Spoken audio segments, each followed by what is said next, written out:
नमस्कार. मी डॉक्टर रजनी पत्की. आपण पाहत आहोत श्री विष्णू पुराण. काल आपण रुक्मीचा वध बघितला. आज आपण 29वा अध्याय पाहणार आहोत. यामध्ये नरकासुर वध हा विषय आहे. श्री पराशर ऋषी म्हणाले, हे मैत्रेया, एकदा काय झालं, जेव्हा श्री भगवान द्वारकेमध्ये होते त्यावेळेला त्रिभुवनपती इंद्र आपल्या मत्त अशा ऐरावत गजराजावर बसून त्यांच्याकडे आले. द्वारकेमध्ये येऊन ते श्रीकृष्णाला भेटले आणि त्यांना नरकासुराच्या अत्याचारांचं वर्णन त्यांनी केलं. इंद्र म्हणाला, हे मधुसूदन, यावेळेला मनुष्यरूपामध्ये स्थित होऊन आपण संपूर्ण देवतेचे स्वामी आहात, तेव्हा आपण आमच्या दुःखांना शांत करता. जो अरिष्ट, धेनुक आणि केशी वगैरे असुर होते ते नेहमी तपस्वींना क्लेश देत होते, त्या सगळ्यांना आपण मारलेलं आहे. कंस, कुवलयापीड आणि बालघातिनी पूतना, तसेच आणखीन जे संसाराला उपद्रव करणारे असे राक्षस होते त्या सगळ्यांना आपण नष्ट केलं आहे.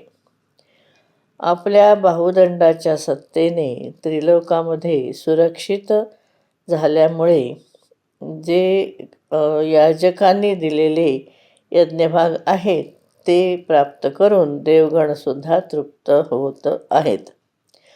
हे जनार्दन, या वेळेला मी ज्या निमित्ताने, ज्या कारणाने आपल्याजवळ उपस्थित राहिलो आहे ते ऐकून आपण त्याच्या प्रतिकाराचा प्रयत्न जरूर करावा.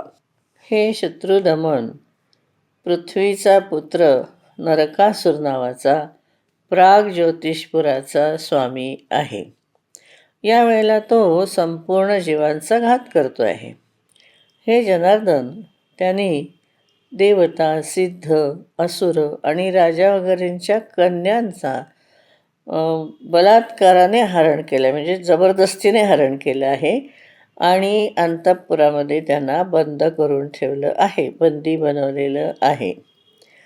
त्या दैत्याने वरुणाचं पाण्याचा वर्षाव करणारं छत्र आणि मंदारचलाचा मणिपर्वक नावाचं शिखरसुद्धा त्यांनी हरण केलं आहे. हे कृष्ण, त्याने माझी माता आदिती हिचे अमृतस्रावी असे जे 2 दिव्य कुंडलं आहेत ती त्यांनी पळवली आणि आता तो ऐरावत हत्तीलासुद्धा घेऊन जाण्याची इच्छा करतो आहे. हे गोविंद, मी आपल्याला त्याचे हे सगळ्या अनितीचे जे कारवाया आहेत त्या ऐकवल्या. आता त्याचा प्रतिकार व्हायला हवा. आता आपण स्वतःच याचा विचार करावा. श्री पराशर ऋषी म्हणाले, इंद्राचे हे बोलणे ऐकून श्री देवकीनंदन हसले आणि इंद्राचा हात पकडून त्याला आपल्या श्रेष्ठ आसनावरून उठले. पुन्हा स्मरण करताच उपस्थित झालेले आकाशगामी गरुडावरती ते चढले. सत्यभामेला पहिल्यांदा चढवलं आणि मग स्वतः त्या गरुडावर आरूढ झाला आणि प्राग्ज्योतिषपुराला निघाला. त्यानंतर इंद्रसुद्धा ऐरावतावर बसून देवलोकाला गेले आणि भगवान कृष्ण सर्व द्वारकावासी पाहत असताना त्यांच्या डोळ्यासमोर नरकासुराला मारण्यासाठी निघाला. हे द्विजोत्तम, प्राग्ज्योतिषपुराच्या चारी बाजूला पृथ्वी 100 योजनापर्यंत मुरदैत्याने बनवलेल्या सुरीच्या धारेसारखी अतितीक्ष्ण आणि पाशांनी घेरलेली आहे. भगवाननी त्या पाशांना सुदर्शन चक्र फेकून ते पाशे तोडले. पुन्हा मुरदैत्यसुद्धा सामना करण्यासाठी उठला तेव्हा केशवाने त्यालासुद्धा मारलं. त्यानंतर श्रीहरीने मुराचे जे 7,000 मुलं होती त्यांनासुद्धा आपल्या चक्राच्या धारेने अग्नीमध्ये पतंग पडल्या जसा भस्म होतो तसं भस्म करून टाकलं. हे द्विज मैत्रेया, अशा प्रकारे मतिमान भगवंताने मूर, हयग्रीव आणि पंचजन इत्यादी दैत्यांना मारून खूप गडबडीने म्हणजे लवकर प्राग्ज्योतिषपुरामध्ये प्रवेश केला. तिथे पोचल्यानंतर भगवंताने ज्या सेना खूप मोठी आहे अशा नरकासुराबरोबर युद्ध केलं, ज्यामध्ये श्री गोविंदाने त्याच्या सहस्रो दैत्यांना मारून टाकलं.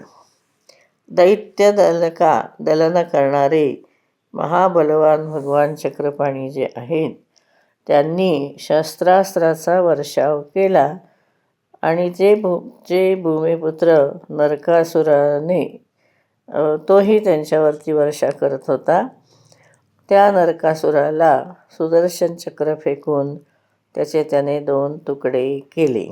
नरकासुर मरताच ही पृथ्वी आदितीचे कुंडल घेऊन उपस्थित झाली आणि श्री जगन्नाथाला म्हणाली, पृथ्वी म्हणाली, हे नाथ, ज्या वेळेला आपण वराहरूप धारण करून माझा उद्धार केला होता त्यावेळेला आपल्या स्पर्शाने माझा हा मुलगा उत्पन्न झाला होता.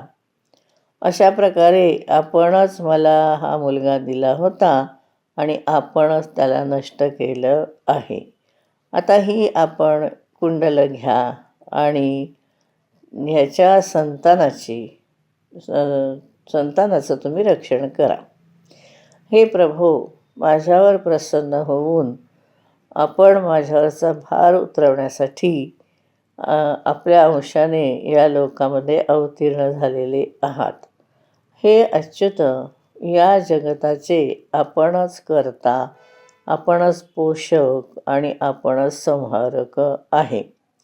आपल्यापासूनच याची उत्पत्ती झाली, लयाचं स्थानसुद्धा आपणच आहात आणि जगद्रूप आपण आहात. मग आम्ही कशा प्रकारे आपली स्तुती करावी बरं? हे भगवान, जेव्हा व्याप्ती, व्याप्य, क्रिया, कर्ता आणि कार्यरूप आपणच आहात, तेव्हा सगळ्यांचं आत्मस्वरूप असणाऱ्या आपली कशा प्रकारचे बरं स्तुती केली जाऊ शकेल? हे नाथ, जेव्हा आपणच परमात्मा, आपणच भूतात्मा, आपणच अव्यय आत्मा आहात, तेव्हा कोणत्या वस्तू घेऊन, कशाचा दृष्टांत देऊन आपली स्तुती होऊ शकेल बरे? हे सर्व भूतात्मन, आपण प्रसन्न व्हावं आणि या नरकासुराच्या संपूर्ण अपराधांची क्षमा करावी. निश्चितच आपण आपल्याच पुत्राचा वध केला असं असल्यामुळे आपण जणू त्याला निर्दोष करण्यासाठीच मारलेलं आहे असं मला वाटतं. श्री पराशर ऋषी म्हणाले, हे मुनिश्रेष्ठ, त्यानंतर भूतभावन पृथ्वीने म्हटलं, पृथ्वीला असं म्हटल्यानंतर भगवंतानी तिला म्हटलं की तुझी इच्छा पूर्ण होऊ दे. आणि मग नरकासुराच्या महालातून अनेक प्रकारची रत्न त्यांनी घेतली. हे महामुने मैत्रेया, अतुल विक्रम श्री भगवंताने नरकासुराच्या अंतःपुरात जाऊन 16,100 कन्या पाहिल्या. तेव्हा 4 दाताचे 6,000 गजश्रेष्ठ आणि 21 लाख कंबोज देशीय अश्व त्यांनी पाहिले. त्या कन्या, हत्ती, घोडे यांना कृष्णाने नरकासुरांच्या सेवकांद्वारा ताबडतोब द्वारकापुरीला पोचवलं. त्यानंतर भगवंताने वरुणाचं छत्र आणि मणिपर्वत पाहिला. त्याने ते घेतलं, हातामध्ये तो पर्वत उचलला आणि पक्षीराज गरुडावरती ठेवला. मग सत्यभामेसहित स्वतः त्याच्यावर चढून आदितीला कुंडल देण्यासाठी स्वतः स्वर्गलोकाला तो गेला. या ठिकाणी विष्णू पुराणातील पंचमहांशामधला 29वा अध्याय संपतो. यामध्ये 35 श्लोक आहेत. धन्यवाद.